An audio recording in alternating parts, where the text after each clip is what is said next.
नमस्कार, knocking-news.com में आपका स्वागत है। मैं हूं गिरिजेश वशिष्ठ। वारिस पंजाब दे पहुंच गए पुलिस थाने। अमृतपाल सिंह को गिरफ्तार कर लिया गया है, या कहें कि उन्होंने सरेंडर कर दिया है। हालांकि अमृतपाल सिंह ने सरेंडर करने के लिए 3 शर्तें वीडियो जारी करके रखी थीं। उनमें से एक थी कि पुलिस जब पकड़ ले तो मार कुटाई ना करे। एक आंदोलनकारी महान ऐसा योद्धा जो अपने आप को इस तरह दिखा रहा था कि उसका वो भिंडरा वाले के स्तर पे है और पंजाब का, पूरे पंजाब का, भारत पाकिस्तान का मिला के जो पंजाब है उसका भविष्य उसके ऊपर है। वो मारपीट से डर रहा था। और दूसरा, उसने कहा कि मुझे पंजाब की जेल में ही रखा जाए। आज जब वो गिरफ्तार होता है तो दोनों ही मांगें पूरी नहीं होती हैं। कुछ लोग इसे समर्पण भी कह रहे हैं, सरेंडर भी कह रहे हैं। और अगर सरेंडर भी हुआ है तो जो शर्तें अमृतपाल ने रखी थीं वो शर्तें नहीं मानी गई हैं। यानी जो स्टेट है उसने अमृतपाल को बहुत ज़्यादा तवज्जो नहीं दी। ना तो उसको रिवोल्यूशनरी समझा गया, ना उसको नेता समझा गया। आज इस पे बात करेंगे कि वो कौन से हालात थे जिसमें उसे हथियार डालने पड़े। अब तो वो खुद कह रहे हैं हथियार डाले हैं, तो हथियार डालने पड़े। समझेंगे कि पंजाब क्या चाहता है, पंजाब क्या कह रहा है, पंजाब का क्या संदेश है, और भारत के ही नहीं विदेशों के पंजाबी भी इस मामले में क्या सोचते हैं। कहीं मत जाइए, चैनल को सब्सक्राइब कर लीजिए। मैं अभी हाजिर होता हूँ।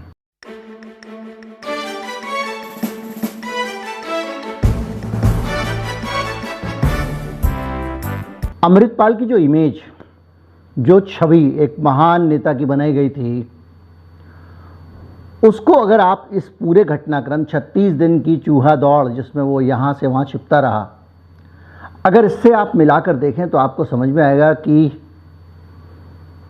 अमृतपाल का फोकस ज़्यादा था, विज्ञापन अच्छा था, प्रोडक्ट कुछ भी नहीं था। आप सोचिए कि 18 मार्च से वो आदमी यहाँ से वहाँ, वहाँ से वहाँ भाग रहा है, 2 वीडियो भेज रहा है, समर्पण की शर्तें रख रहा है, लेकिन कोई उसको उस तरह से पूछ नहीं रहा है। अगर मान लीजिए कि वो बहुत बड़ा योद्धा है और जिस तरह से नेशनल मीडिया ने पूरे सिख कौम को ही घोषित कर दिया था कि सब लोग एकदम मुदित भाव से खालिस्तान का सपना देखने लगे, ये जो नेशनल मीडिया दिखा रहा था, उस सब के बीच में आपने देखा होगा कि इन 36 दिनों में अमृतपाल के समर्थन में 36 आदमी भी कहीं सरफेस में नहीं आए, सामने नहीं आए। किसी ने यूट्यूब पे वीडियो ये बनाकर नहीं डाला, छोड़ दो नेशनल मीडिया तो, कि नहीं भैया हम अमृतपाल के लिए मर जाएंगे, मिट जाएंगे, नाम वतन का कर जाएंगे टाइप का। ज़्यादातर जानकार अलग अलग जगहों पर एक ही बात कहते रहे कि कुल मिलाकर 4 अंकों में लोग भी अमृतपाल के साथ या उसके फॉलोअर नहीं हैं।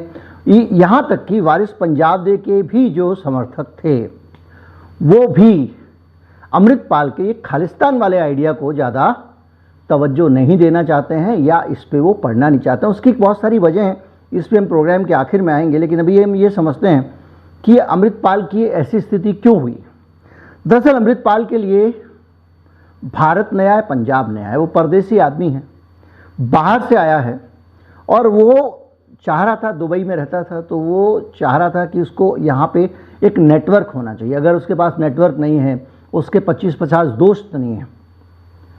आज अतीक जो है वो, उसकी मौत हो गई, उसके भाई की मौत हो गई, लेकिन उसकी पत्नी कहीं ना कहीं है ना, सुरक्षित है। उसकी वजह क्या है? उसकी वजह है एक नेटवर्क। कुछ लोग जो आपके हों, जो आपके साथी हों, जो आपके समर्थक हों। अमृतपाल के साथ में नारे लगाने, सोशल मीडिया पे लिखने वाले लोग तो कुछ थे, लेकिन एक्चुअल ग्राउंड पे ऐसे लोग नहीं थे जो नुकसान उठाकर भी अमृतपाल का सपोर्ट करें। और जब कोई नेटवर्क नहीं था तो बड़ी दिक्कत हुई। यानी वो कहीं छिपा भी, जैसे ये बताया गया कि शाहबाद में, शाहबाद कुरुक्षेत्र के पास एक जगह है, वहाँ पे एक महिला के घर में रुका था। तो वो महिला भी अमृतपाल की परिचित नहीं थी, वो पपलप्रीत की जानकार थी। ऐसे में जो छिपने के ठिकाने मिल रहे थे वो पपलप्रीत के ज़रिए मिल रहे थे। और बाद में पता चला कि पपलप्रीत 10 अप्रैल को गिरफ्तार हो गया। तो अब उसके साथ उसको कत्थू नंगल से पकड़ा गया था। डिटेल्स जो है वो थोड़ा सा याद करने की ज़रूरत है नहीं, तो उससे ठिकाने जो थे छिपने के वो मिलने बंद हो गए। आप कहाँ छिपोगे भाई? आप किसी परिचित हो, जानकार हो, क्या छिपोगे ना? आप जाके ऐसे तो कहोगे नहीं, होटल में जाओगे मुझे छिपना है, कमरा दे दो, और वो पहले से ही अलर्ट पे होगा, सबसे पहले फ़ोन करेगा। तो आपको किसी विश्वस्त व्यक्ति की ज़रूरत है, तो वो तो अमृतपाल के पास था ही नहीं। और जिस व्यक्ति के मदद से वो ये ले रहा था वो खुद गिरफ्तार हो गया। एक ये हुआ। दूसरा, जो उसकी NRI पत्नी है, जिसके साथ उसने ब्रिटेन में शादी की थी, वो जब भारत से जाने लग गई छोड़ने, तो एयरपोर्ट पे उसको रोक लिया, उसके साथ पूछताछ की गई वगैरह वगैरह। उसको वापस भेज दिया गया कि भाई आपको हम जो है नहीं जाने देंगे। 3 घंटे पूछताछ हुई। तो अब पत्नी भी देश छोड़ के नहीं जा पा रही है, तो परिवार भी सुरक्षित नहीं रहा एक तरह से देखा जाए तो। पुलिस दिन रात छापामारी कर रही है, एक माहौल बना हुआ। दूसरा, पंजाब में पुलिस ने एक ऐसा माहौल बना दिया था जिसके कारण काफ़ी हद तक लोग परेशान थे, आम लोग परेशान थे, क्योंकि उनको लगता था कि ये अमृतपाल के नाम पे, अमृतपाल के बहाने से पूरे पंजाब को रौंदा जा रहा है, और जो कश्मीर में हुआ था 370 के बाद, उस तरह के हालात पैदा किए जा रहे हैं। कभी इंटरनेट बंद हो रहा है, कभी कुछ हो रहा है, और ये तो बहुत बुरा हो रहा है पंजाब के लोगों के साथ। ये पंजाब के लोगों के मन में था। दूसरा, पंजाब के लोग ये सोचते थे कि भैया खालिस्तान का हमारा पुराना दर्द जो है उसको जाने में भी सैकड़ों साल लगेंगे, फिर ये दोबारा से बवाल खड़ा कर दे रहा है। तो पंजाब के लोग खालिस्तान के साथ नहीं हैं, वो उस चक्कर में पड़ने नहीं चाहते हैं, क्योंकि वो एक अपने आप में सरदर्द है।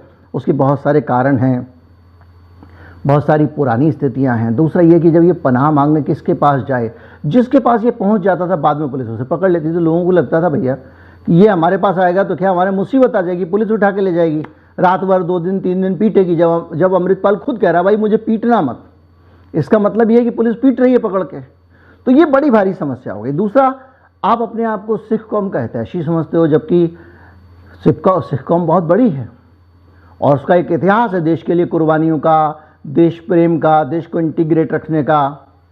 उसके अपने दर्द हो सकते हैं, उसको लग सकता है कि भाई उनकी उपेक्षा की जा रही है, उनको ये लग सकता है कि सिंह बंदियों को नहीं छोड़ा जा रहा है, बहुत सारी चीज़ें हैं। तो वो डेमोक्रेटिक प्रोसेस में रह के ये भरोसा है उनको कि हम अपनी बात उठाएंगे और मनवा लेंगे। अभी तक पंजाब में सिख मुख्यमंत्री ही हुए हैं, तो उनको नेतृत्व में भी जगह मिली। तो बहुत सारी चीज़ें मिलाकर इतना आसान नहीं है देश में उनका विश्वास दिखा पाना। तो ये भी एक बहुत बड़ी वजह रही कि इनके जो जहाँ जाते थे वहाँ इनके साथी पकड़ ले जाते थे और ये अकेले पड़ते जा रहे थे। और सबसे बड़ी बात ये हुई है कि जो लीडरशिप है सिखों की, धार्मिक लीडरशिप, अकाल तख्त है, शिरोमणि गुरुद्वारा प्रबंधक कमेटी है, इन लोगों के अपने पुराने अनुभव आतंकवाद को लेकर बहुत ख़राब हैं। और उनको ये लगता है कि भाई ये जब आतंकवाद की बात करने वाले लोग हैं, सेपरेटिस्ट लोग हैं, ये लोग ओवर पावर कर लेते हैं चीज़ों को। जैसे आपके पास अगर हथियार हैं 10-20 आपके पास में, अगर आम लोग हैं और वो जा रहे हैं अंदर स्वर्ण मंदिर के, तो वहाँ जो जत्थेदार हैं, भाई घर परिवार सबको प्यारा है, तो उनको ये रहता है कि ये आदमी जो है आ जाएगा हमारे पास में, तो ये हमको आज शीश नवा रहा है, कल के दिन डरा भी सकता है, हम क्या कर लेंगे। एक तो चीज़ ये। दूसरा, जो कमांड है, जो उनका अपना होल्ड है, जो उनके आदेश माने जाते हैं, उनके निर्देश माने जाते हैं, वो वहाँ से कौम को डायरेक्ट करते हैं, उनके डायरेक्शन माने जाते हैं, उसमें खतरा ये भी है कि इस तरह के लोग जो बाहुबली लोग हैं, जो हथियारों के दम पर दूसरी तरह से अपनी पावर हासिल करते हैं, जब ये लोग पावर में आ जाएंगे तो हम लोग जो डेमोक्रेटिक प्रोसेस से या जो वर्षों पुरानी परंपरा से चुनकर आ रहे लोग हैं, अकाल तख्त साहब का कौन प्रमुख होगा, इसको पूरे प्रोटोकॉल है, हम लोगों की ताकत कम हो जाएगी। तो इसलिए भी, और दूसरा सबसे बड़ी बात कि देशभक्त के सिखों को उत्पीड़न से अगर बचाना है, पंजाब के सिखों को सत्ता के उत्पीड़न से बचाना है, फौज के उत्पीड़न से बचाना है और पुलिस के उत्पीड़न से बचाना है, अपने रोजगार धंधे रोजी रोटी को सही से चलने देना है, तो उसके लिए बहुत ज़रूरी है कि शांति रहे। इसलिए भी लोग चाहते थे कि ये टंटा कटे, पता नहीं कहाँ से आ गया ये दुबई से और इसने एक नया राग छेड़ दिया, इसलिए भी उनको समर्थन नहीं मिल रहा था। और यहाँ तक हालत ये है कि एक वीडियो ऑडियो उन्होंने जारी किया और उन्होंने कहा कि शरबत खालसा बुलाया जाए, ये बुलाया जाए, कुछ नहीं हुआ। उल्टे उनको अकाल तख्त से सलाह दी गई कि आप सरेंडर करिए। बार बार अमृतपाल को ये सलाह दी गई कि आप सरेंडर कर दें, उन्होंने ही नहीं किया।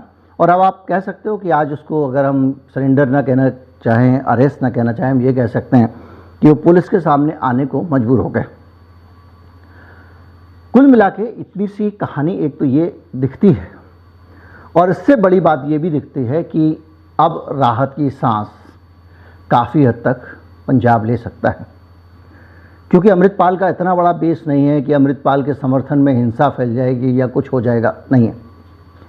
दूसरी चीज़ ये भी है कि अमृतपाल को जो विदेशों में एक आंदोलन खालिस्तान के समर्थन में है, उसको जो वहाँ समर्थन मिलता है, सपोर्ट मिलता है। आज मेरी कुछ लोगों से बात हुई जो वहाँ के जानकार लोग हैं, उनका कहना ये है कि भाई कोई भारतीय संस्था का व्यक्ति, हम मान लीजिए व्यापारी हैं, हम अच्छा खासा कमा रहे हैं, अब कोई वहाँ से भारतीय व्यक्ति आया हमारे पास में कि हम भारत के लोग हैं और हम जो है वो ऐसे कर रहे हैं, स्कूल खोलेंगे, धर्मशाला खोलेंगे, ये खोलेंगे, हमको चंदा चाहिए। और ऐसे बहुत सारे चैरिटी वाले लोग चंदा लेने के लिए आते हैं। जब आपको अपनी कम्युनिटी, अपने देश के लोग होते हैं, आप चंदा दे देते हैं। अब उनका एक चार्टर है 50 डिमांड का, उसमें नीचे खालिस्तान भी लिखा हुआ है। उनको बहुत फ़र्क नहीं पड़ता, उनको लगता है ठीक है भाई दे दो ये, क्योंकि ये लोग बच्चों के लिए कुछ करेंगे, ये लोग कुछ करेंगे। इसके अलावा जो वहाँ माइग्रेंट्स हैं जो भारत से गए हैं, वो खालिस्तान वगैरह ऐसे माइग्रेंट्स जो इलीगल माइग्रेंट्स हैं, मतलब जो वीज़ा लेके नहीं गए, पहुँच गए किसी तरह, अब उनको लगता है कि हम तो फंस गए। तो उनकी मजबूरी है कि वो भारत सरकार के खिलाफ पीड़ित भाव में एक माहौल बनाएं, प्रदर्शन करें, विरोध करें, ताकि वो कह सके कि साहब हम तो असाइलम में हैं, हम तो यहाँ पर शरण लेने आए हैं क्योंकि भारत में हमारा उत्पीड़न होता है। और इससे उनको आगे जाके यूके की या दूसरी जगहों की नागरिकता मिलने में आसानी होती है। एक ये भी कारण है। लेकिन इतना मान के चलिए, जो अभी तक की स्थिति है कि इतना जो मीडिया ने एक माहौल बनाया था, उससे तो ऐसा लग रहा था कि बिल्कुल खालिस्तान का आंदोलन दोबारा से टॉप पहुंच गया एकदम अपने पीक पे, और पंजाब को बचाना मुश्किल होगा। पाकिस्तान पंजाब के अंदर खालिस्तान फैला रहा है। जितने सिख हैं उनमें से ज़्यादातर खालिस्तान वाले ही हैं, ये मीडिया ने फैला के रखा हुआ था। और सब का नतीजा ये हुआ था कि पंजाब में एकदम चिंतित थे पंजाब के पढ़े लिखे लोग, पंजाब के बुद्धिजीवी, पंजाब का किसान, वो सब लोग इस बात को लेकर चिंतित थे कि अगर पंजाब की छवि फिर से कश्मीर की तरह बना दी गई, एक ऐसे स्टेट की बना दी गई जो सेपरेट स्टेट है, तो यहाँ फिर पुलिस राज आ जाएगा, फिर उत्पीड़न शुरू हो जाएगा, फिर जीवन जो है लोगों का वो डिस्टर्ब हो जाएगा।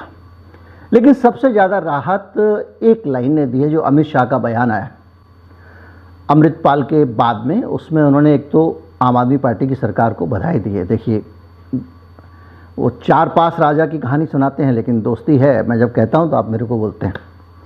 और दूसरी बात उन्होंने ये बड़ी कही है कि खालिस्तान के समर्थक नहीं है ज़्यादा पंजाब में, ये गलतफहमी है। और ये बयान जो है वो अपने आप में एक राहत देने वाला है कि पंजाब का अब उत्पीड़न नहीं होगा। लेकिन मैं ये ज़रूर कहूँगा कि जो पंजाब के सिखों की पुरानी जो पेंडिंग मांगे हैं, जो बंदी सिख हैं, वो मांग ऐसी है कि भाई आप उसमें कम से कम नहीं तो 50-75% को तो आप आज की तारीख में रिहा कर सकते हैं। अपने ही देश के नागरिक हैं, वो दौर अलग था। अगर आपको लगता है कि वापस आकर ये नहीं देश के लिए समस्या खड़ी करेंगे तो छोड़िए उनको। इस तरह की समस्याओं को दूर करके और कॉन्फिडेंस बिल्डअप करना चाहिए। सिख कौम को और मुख्य धारा में लाने के लिए उनके अंदर की आशंकाओं को दूर करना चाहिए। और पंजाब को मजबूती से जोड़ने का यही तरीका है। बंदूक से आज तक कोई किसी को नहीं जोड़ पाया। उम्मीद करता हूँ वीडियो आपको अच्छा लगा होगा। अच्छा लगा हो तो ज़्यादा से ज़्यादा लोगों तक पहुँचाएँ। चैनल को सब्सक्राइब कर लें। पंजाब ने आज राहत की सांस की है। नमस्कार, जय हिंद।